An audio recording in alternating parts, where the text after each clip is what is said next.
Hello, everyone, and welcome to today's session, which is a little bit off if you think about the day and the time that was supposed to be done. But it doesn't matter. What it matters is the content, and I hope that this is going to be useful, especially as I'm going to talk today, and I'm excited to explore some critical aspects of leadership with you.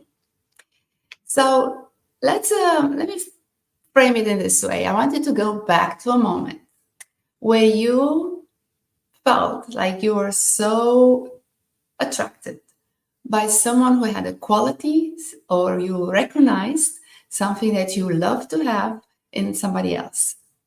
Or you're just drawn to someone and you had no idea yet why that happened. And think about the time when you were probably in a working settings and you admire one of your colleagues for certain things or for a particular strength that they had. And I wanted to remember what happened in your mind at that moment. How did you feel about it? How did you frame what they had? How excited did you get when you discovered that moment? And I wanted to remember how also you felt this attraction, the desire to stay next to the person, to want to learn more, to want to explore more. And I think this is very important because as we start to frame what I'm about to say in the next few minutes, it's important to look at, not to overlook the practice that I think most of us are putting most of us who are recognizing the power that comes with it, which is the practice of self-reflection. We're getting to utilize it more and more. And that is giving us, it's essential for any leader that would like to look and identify what is that they have to put outside? What is that they want to do with their team or with their role? So no matter where you are, in which environment, if I pull you out from the work environment, pull you in a community environment or your home or as a parent, you will think that as a leader, you would like to have some time to self-reflect and to identify what is that I would love to create next. And what are some of the things I could do to adapt to certain things? What is there? If you have like a paintbrush, what do you like to paint? What would be that you put out every single day? So what I'm asking you to do this is because the first thing, one of the main traits that I find great leaders to have, that people are looking at it and they become irresistible to work for or be with and create that team environment with, are those who have vision and some clarity. They have clarity in their vision. They can just provide some sense of a direction that is not done just through words, it's done to the entire way of them being. And those they can motivate you just because they have that very clear vision of where they would like to go. And they're kind of like saying, yeah, this is going to be what we're going to create. Are you excited about that as I am? Because if I'm not excited, I cannot I cannot show you that direction. So a great leader will just point into a certain direction and paint that picture. That would be so useful for everybody who is going to come along, and they will resonate with that and they will say yes to that vision first. So that clarity attracts those high achievers, will attract those people who like to thrive in those environments where they can align their efforts with a meaningful purpose. If I take you to a place where it's going to be too easy for you to attain, you're not going to be so excited. But if I put a little bit of a challenge into it, you'll get other parts of your brain activated that will love to get there. And you will feel so much more satisfied after you, as a team member, you're pointed and somebody's showing you that this is a possibility for us. Let's just go there. And especially when you have never been there before, you're going to be excited about it. So keep that in mind as you make sure that everybody understands their role. Make sure that if you're that leader, that you want to attract more high achievers and people who are great, that they could work for you, then and with you in achieving that purpose and the vision, you will create this as a collective goal, and you will always come back and discuss it with your team. Another thing that I've seen that is very, very important is for you as a leader to have this empathy and understanding. How do you develop that? Well, first of all, you got to be present. You don't have to be caught up into your thoughts every day and be worried. Nobody wants to see somebody like that. You want to be there because empathy goes beyond the surface level of interaction. It's when you even say a hello, or you even say, share what you've done in the weekend. It's that moment where you just put generally out an understanding of what happened for you as an experience. So if you are that leader in a team, you want to show that understanding of your entire team's challenges and aspirations. You want to discuss those. You don't want to be overlooking things. You want to point them out. You want to show that you've seen them. You are there and you realize that those things exist. Even if they are, somebody may qualify them as a bad thing or a challenge. Doesn't matter how people may qualify a situation, you would like to take it and acknowledge it. And then even if you're not ready to discuss it, but you want to see that we all seen this happening. Let's just go away for a moment and maybe come back to discuss it later. This is where I've seen that leaders who practice this kind of empathic engagement with one another, they can foster this supportive atmosphere that enhances team loyalty and performance at the same time. This is where conversation intelligence, what I'm bringing in to my consulting, is teaching us that the conversations, the connections are built on through those trust and genuine dialogue. We need to have that. We need to be able to have that. Doesn't matter of where we are in our hierarchy. What is my role? What does my title say? I don't want to let that be something that putting a wall between me and my team. We want to turn that, take it away, and show that that title, higher may seem to be, is actually more of a support for the entire team to bring up and to explore what they have and what they can offer under and with the direction of that leader. The third thing that I've seen here is also that it's great and it works so much in the favor of those who are attracting and keeping high performance and people who like to have a purpose and do great things with the team, is the integrity and the consistency. I have seen that trust, which is so important, is the cornerstone for all our effective leadership. If you are one of those leaders who maybe at one point feeling that trust is not at the highest level that you can create in your team, you need to take pause. You need to do anything, nothing else. Just stop and do everything you can to figure out what happens with this trust level. Because if you don't have that, then you can't build anything within the team. So consistency, why is that important? Is that if you want to show that consistency in what you say and what you do at the same time, because that reassures the team that they can really rely on you. You don't want to say something and do something else. That's so disturbing. We see that. We see that so many times in so many other places and in so many different functions. We're not going to bring that in here today, although I'm very tempted. I'm not going to do that. So what I want to say is instead is that the fact that people can rely on you, it's magnetic.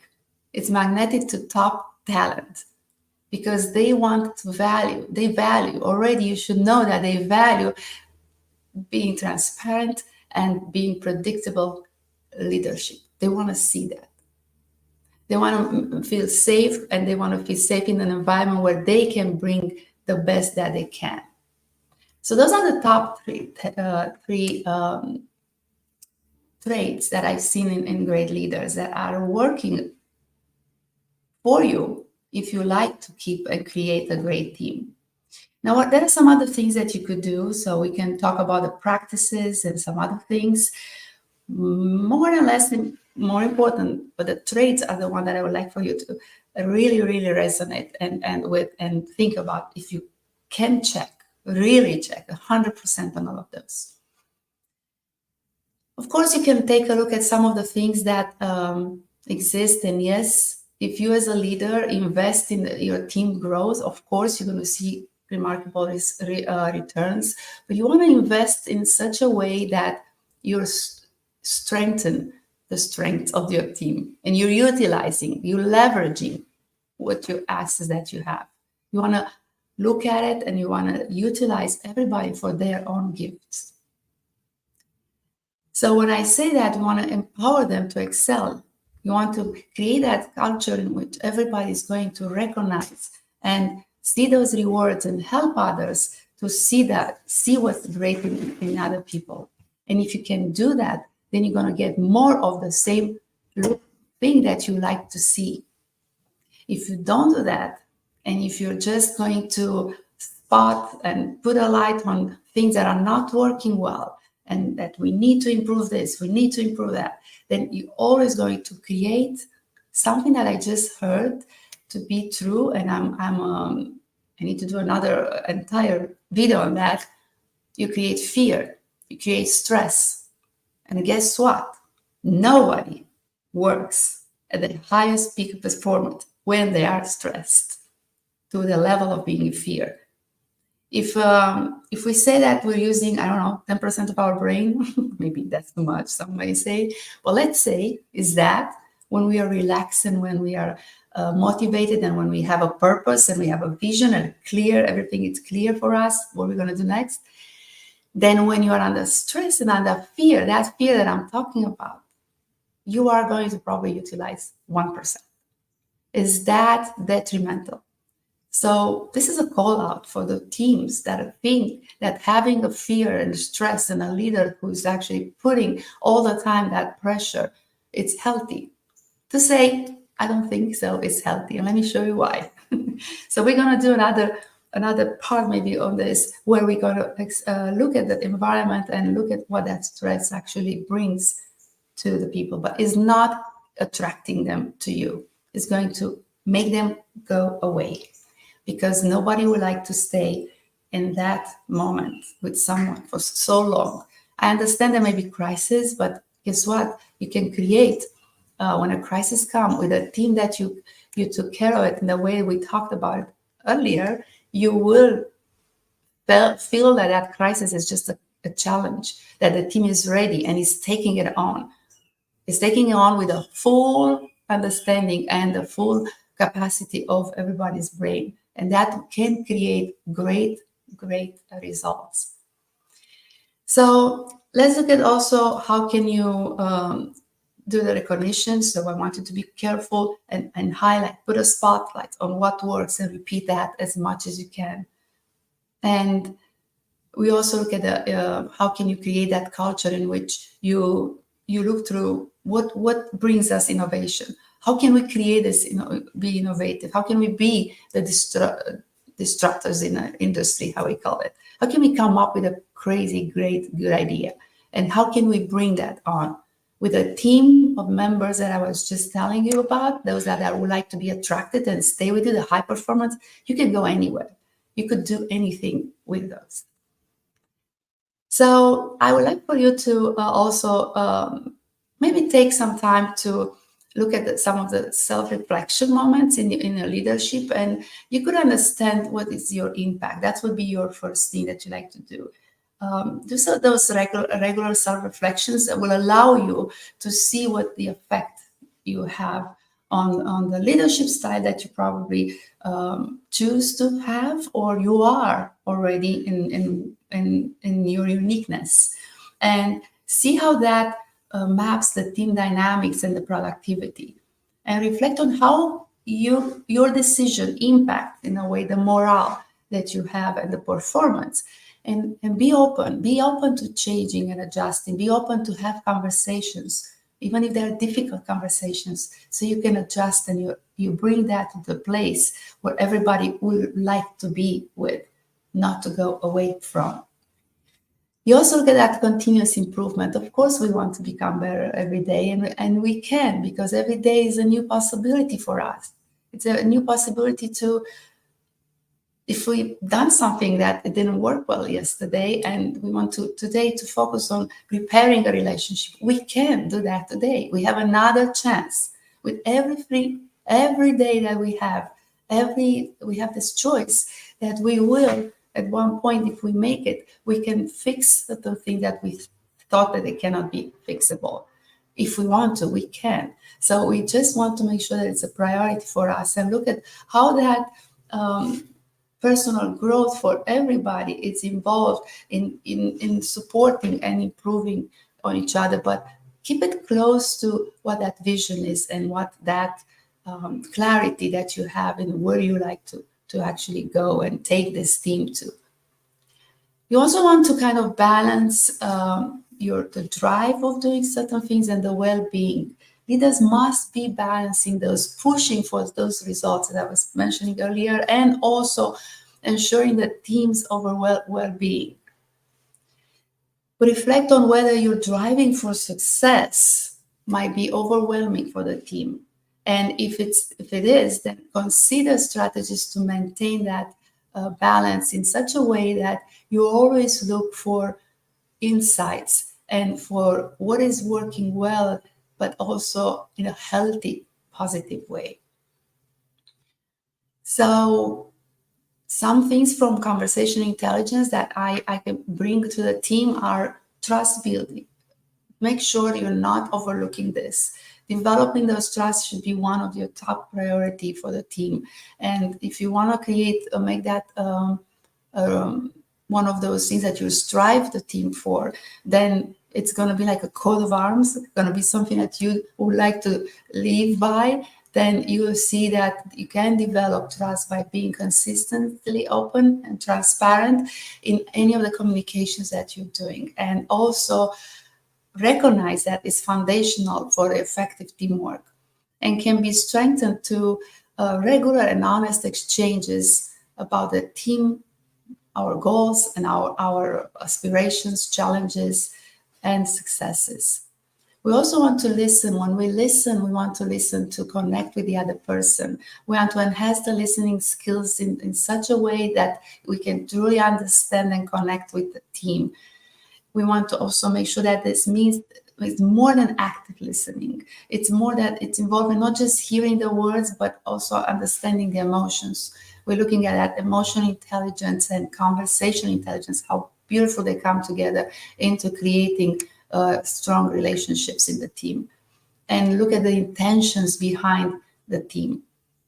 If you don't recognize the intentions, if you don't put them out, then it's going to be feeling at times maybe that you may have a hidden agenda, which you don't, you shouldn't. But even if you do, sometimes you want to put it up. If somebody sees that it feels like you do, then that means you left some important things out. And you want to come back and look at sharing your thoughts without any judgment. You also want to look at some kind of what kind of dialogue techniques you have. Are you using those open-ended questions? Are you asking the questions for which you don't have an answer? Or you're just going for a yes and a no answer? Because that only improves the problem solving. It's by using this, it's not only improving the problem solving, but it also makes the team members valued and understood when you ask the right questions. So those would be, I would love for you to, as a recap, we want to look at several key traits, go back and review those, and also that can make you a great leader for whom people would like to work with and also want to be with. And also I'm inviting you for reflection. I'm inviting you to go and look at the interactions, look at how that makes you feel. I encourage you to reflect on those insights and consider if you can apply them in your leadership journey. Also, please share your thoughts with me in any comments or questions, as always. And I would love to hear from you. So let me know. If I can help you with anything, let me know. Just you can click on that link to book a quick call, and we can explore this in a more of a one-on-one environment, in the understanding, helping me to understand what your current situation is. Nobody should go through some of those great tasks that you as a leader are taking upon. It's an encouragement. We want to have more leaders in the world that are doing the right things. So don't be alone. You can have anybody in your pocket and your phone number. Just call them and get the support that you need, because if you are just doubting yourself, it's going to be dripping off as an effect for the entire team. And you don't want to bring that doubt into your team. You want to be open to get to the level where you're going to express that information anytime when you have it in mind, and have the team coming back and take you from where you holding off almost your ideas and your intention when you feel discouraged, and help you to sustain you. And then you come back and you sustain when you're better, coming back and thinking about all of this. You're going to get somebody else to sustain. You're going to sustain somebody else, which is getting probably discouraged at certain times. So that's how a great team works together. And I would love to see you next time. And until then, thank you for joining me today.